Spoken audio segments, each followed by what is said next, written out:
24BD post চ্যানেলে আপনাকে স্বাগতম। চ্যানেলটি সাবস্ক্রাইবে অনুরোধ রইল। জামায়াতের আমির ডাক্তার শফিকুর রহমান খুব নিয়মিতভাবে কথা বলছেন, নানা ইস্যুতে কথা বলছেন এবং অনেক সময় তার নানা মন্তব্য নিয়ে আলোচনা সমালোচনা সবই হচ্ছে। এটা স্বাভাবিক। আমি মনে করি গণতান্ত্রিক সমাজে এটাই নিয়ম। একটা গণতান্ত্রিক দল জনগণের সাথে নানা ইস্যুতে কমিউনিকেট করতে চাইবে এবং সেই কমিউনিকেশন নিয়েও এক একজনের এক এক অভিমত আসবে। সেটা স্বাস্থ্যের লক্ষণ, সুস্বাস্থ্যের লক্ষণ। সম্প্রতি তিনি ইংল্যান্ডে গিয়েছিলেন এবং সেখানে আওয়ামী লীগকে ফ্যাসিস্ট বারবার বলতে চান না, এরকম একটা মন্তব্য করেছেন। সেটা নিয়ে সমালোচনা হয়েছে, কেউ পক্ষেও কথা বলেছেন, আমিও কথা বলেছি। আরেকটা মন্তব্য নিয়ে একটু কথা বলতে চাই। তিনি বলেছেন এভাবে, জাস্ট এটা নিয়েও কথা হয়েছে, ৭১ জামায়াত কোনো ভুল করলে সেটি যদি সন্দেহাতীতভাবে প্রমাণিত হয় তাহলে তিনি জাতির কাছে ক্ষমা চাইবেন। ভুল করলে এবং যদি সন্দেহাতীতভাবে প্রমাণিত হয় তাহলে জাতির কাছে ক্ষমা চাইবেন। জামায়াতের ৭১ ভূমিকা নিয়ে কয়েকটা কথা একটু বলা দরকার বলে আমি মনে করি।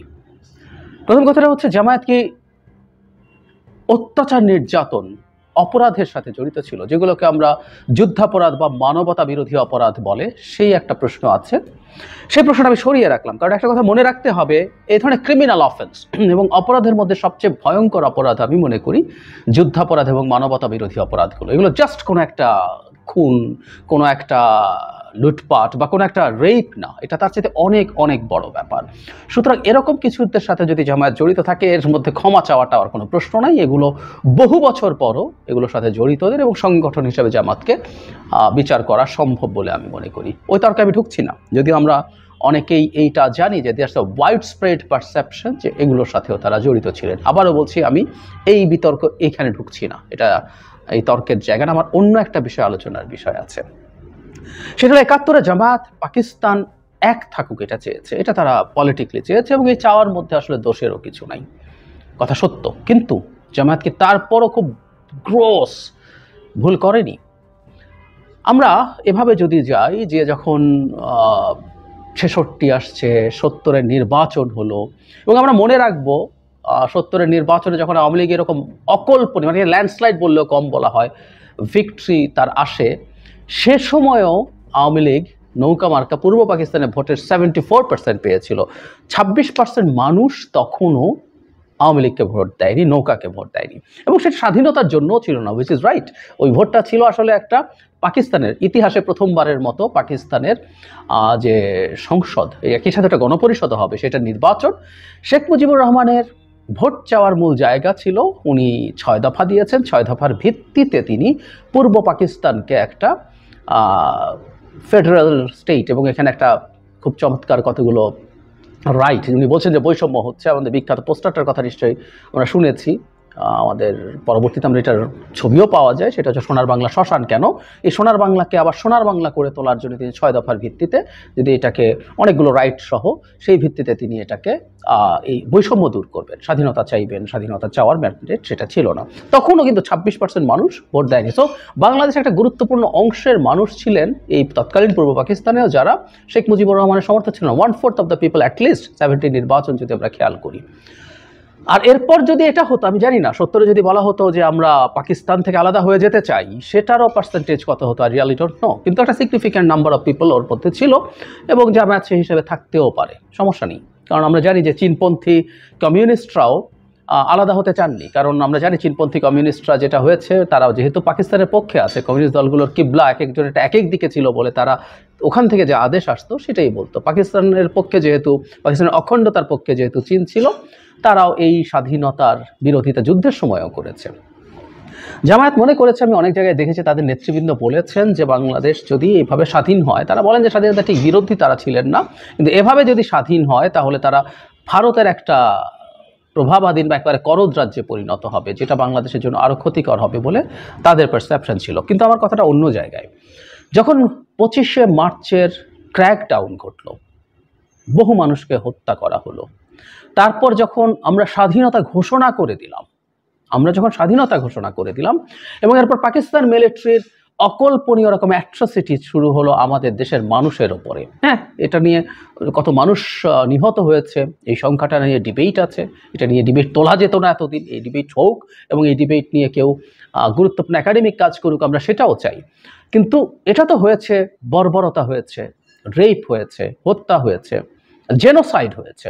পশ্চিম পাকিস্তানিরা জেনোসাইড করেছেন, কোনো সন্দেহ নাই। জেনোসাইডের যে আন্তর্জাতিক সংজ্ঞা তাতে মিলবে। ওয়ার ক্রাইম করেছে, ক্রাইম অ্যাগেন্স্ট হিউম্যানিটি করেছে, সব করেছে। আমি ধরে নিলাম যে অপরাধগুলোর সাথে জামায়াত, আবারও বলছি ধরে নিলাম, আমি মনে করছি না সেটা, আমি ধরে নিলাম অপরাধগুলোর সাথে জামায়াত সরাসরি বা ইনডিরেক্টলিও জড়িত ছিল না। কিন্তু জামায়াত যখন পাকিস্তান মিলিটারি এই বিভৎসতা বর্বরতা ঘটাচ্ছে আমাদের মাটিতে, জামায়াতের কি তার প্রতিও নৈতিক সমর্থন থাকা উচিত ছিল? যখন এগুলো ঘটাচ্ছে তখনও কি জামায়াতের মনে হওয়া উচিত ছিল না যে এই বর্বরতার বিরুদ্ধে আমরা দাঁড়াবো এবং আমরা আর পাকিস্তানের সাথে নেই? কিন্তু না, আমরা আসলে দেখেছি, আমি ব্যক্তিগতভাবেও দেখেছি, জেনেছি, আমি বহু জামায়াতের মানুষের সাথে কথা হয়েছে এবং আমি এমন একটা কলেজে এইচএসসিতে পড়াশোনা করেছি যেখানে শিবির খুবই প্রভাবশালী ছিল। আমি ওখানে শিবিরের নেতাদেরকে দেখেছি, তারা এখনও সেটাকে, মানে তখনের কথা বলছি, তখনও সেটাকে জাস্টিফাই করার চেষ্টা করছিলেন কেন তারা শেষ পর্যন্ত জামায়াত মানে পাকিস্তান এক থাকুক সেটা চেয়েছিলেন। তারা ওপেন প্রশ্ন চাইতেন এবং অনেকে যখন প্রশ্ন করতো তারা ব্যাখ্যা দেওয়ার চেষ্টা করতেন। মানে আমি এটাকে প্রশংসা করি যে তারা ঘাড় ধরে এই প্রশ্ন করার জন্য পেটাবো বলছে না তারা, কিন্তু তারা তারপরও নৈতিকভাবে সেটাকে ডিফেন্ড করার চেষ্টা করতেন। এটা আমার নিজের চোখে দেখা। সুতরাং আমাকে কেউ এসে বলেছে টলেছে ব্যাপারগুলো এরকম না। জামায়াতের কেন্দ্রীয় সিদ্ধান্ত না থাকলে শিবির এগুলো করতো না। এবং আমি জামায়াতের অনেক মানুষ, গুরুত্বপূর্ণ পর্যায়ের মানুষের সাথে, মানে জামায়াতের রুকন বলে যাদেরকে, তাদের সাথেও কথা বলে দেখেছি। আবার যেহেতু কৌতূহল আছে রাজনীতি নিয়ে, তাদের সাইকোলজি বোঝার জন্য তারা এরপরও ডিফেন্ড করার চেষ্টা করেন। কিন্তু আমার কথাটা হচ্ছে, যেই পয়েন্টে পাকিস্তান এই বর্বরতা শুরু করেছে, যে পয়েন্টে আমরা স্বাধীনতা ঘোষণা করে দিয়েছি এবং ওই ঘোষণা করে ফেলার পরও তারা যে কায়দায় আমাদের স্বাধীনতা চাওয়াটাকে দমন করতে গেছে, এবং যেখানে শুধুমাত্র মানে আমাদের তো কোনো প্রশিক্ষিত বাহিনী ছিল না, সো দুটো যুদ্ধের মধ্যে তো নিয়ম কানুন আছে, আমার বাহিনীর সাথে তার বাহিনী, ধরলাম আমরা মুক্তি বাহিনী সেটার অংশ, এর বাইরেও তারা যা যা করেছে, বিভৎস সব যুদ্ধাপরাধ করেছে, মানবতা বিরোধী অপরাধ করেছে, তারপরও পাকিস্তানকে সাপোর্ট দেয়া কি সঠিক? মানে উনি বলছেন, আমির সাহেব বলছেন, যদি কোনো ভুল করে থাকে, যদি, এবং সেটা যদি সন্দেহাতীতভাবে প্রমাণিত হয়, তার মানে ওনারা এখনো মনে করেন না ওই সমর্থন, তাদের কথা মতো যদি বলি যে নৈতিক সমর্থন দেওয়াটাও বিভৎস ভুল, এটা অপরাধের পর্যায়ে পড়ে। আমরা শেখ হাসিনাকে, যারা পত্রপত্রিকা শেখ হাসিনার হয়তো খুন করতে যায় না, কিন্তু যারা শেখ হাসিনাকে সাপোর্ট করেছে ক্ষমতায় থাকার জন্য, আমরা তাদেরকে তো সাংবাদিক বলি না, আমরা তাদেরকে কোলাবরেটর বলি, আমরা তাদেরকে শাস্তির আওতায় আনার কথা বলি। কিছু সিভিল সোসাইটির লোকজনের উপরে ওরা গিয়ে তো শেখ হাসিনার হয়ে খুন গুম করে নাই, কিন্তু ওই রেজিমকে সমর্থন করেছে, তার ক্ষমতায় থাকাকে সমর্থন করেছে। আমরা তো তাদের বিরুদ্ধে খুব কঠোরভাবে কথা বলছি এখন। তো তাহলে জামায়াত যদি সেটা নৈতিকভাবে করে থাকে, কেন সেটা ভুল না, অপরাধও হবে না? জামায়াতকে এই জিনিসগুলো ক্লিয়ার করতে হবে।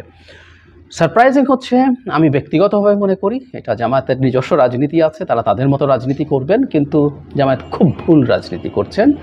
এই ব্যাপারগুলো নৈতিক সমর্থনের টুকুও অন্তত, কারণ এটা ক্ষমা চাইলে ক্ষমার প্রশ্ন আসতে পারে, কারণ ক্রাইম স্বীকার করা কঠিন তাদের জায়গা থেকে। ক্রাইম তারা সরাসরি করেছেন, কিছু বাহিনীর কথা জানি, রাজাকার আল বদর, এইগুলোর সাথে তারা কীভাবে ইনভলভ ছিলেন না ছিলেন, এই ক্রাইম তার সেসব জায়গা থেকে, যেসব সব রাজাকারও বা সব আল বদরও ক্রাইম করেছে তা না, কিন্তু এই ওয়ার ক্রাইম বা ক্রাইম এগেনস্ট হিউম্যানিটি যারা করেছে, এটা তাদের পক্ষে স্বীকার করে ক্ষমা চাওয়া কঠিন, কারণ ক্রাইমের আসলে ক্ষমা হয় না।